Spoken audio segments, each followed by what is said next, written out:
உலகத்துக்கே ஆரோக்கியத்தை கற்றுக் கொடுத்தவன் தமிழை உலகத்துக்கு இப்படி நோயாளி ஆகிட்டு. இந்த லிஸ்ட்டை யாரெல்லாம் ஃபாலோ பண்றாங்களா? மருத்துவமே தேவையில்லை.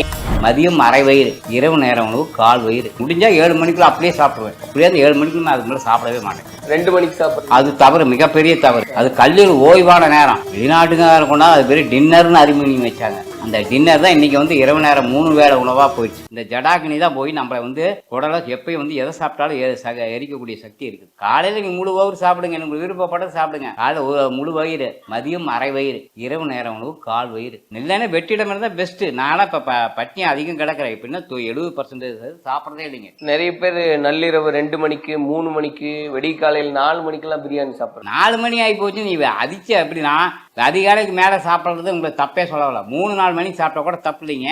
2 மணிக்கு சாப்பிட்றேன். அது தவறு, மிகப்பெரிய தவறு. அது கல்லீரல் ஓய்வான நேரம். அந்த சமயத்து உணவு கொடுக்குறப்ப அது கட்டாயம் அந்த கல்லீரல் பாதிச்சே தீரும்.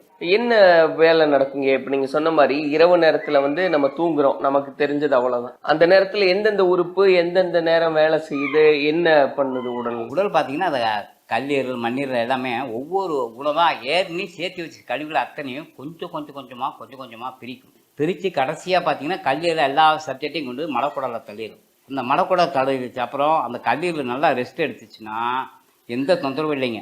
அதே கழிவுகளை தேங்கிட்டே இருந்துச்சுன்னா கட்டாயம் பிரச்சனை நிறையா வருதுன்னு அர்த்தங்க.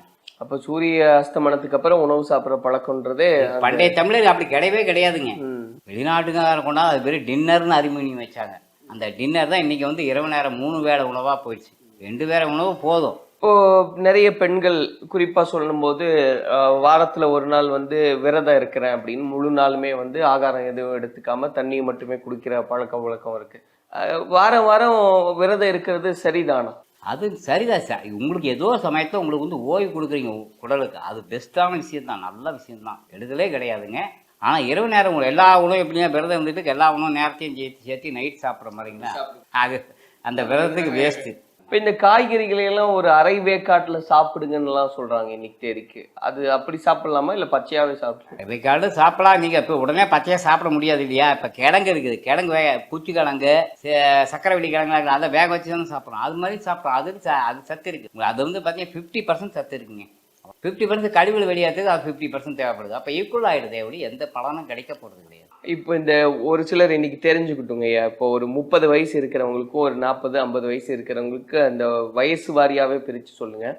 ஒரு 30 வயசு இருக்கிறவங்க எந்த பழக்க வழக்கங்களெல்லாம் சரியாக பின்பற்றணும், 40 வயசுக்காரங்க என்ன பண்ணணும், 50 வயசுக்காரங்க என்ன பண்ணணும், அந்த மாதிரி.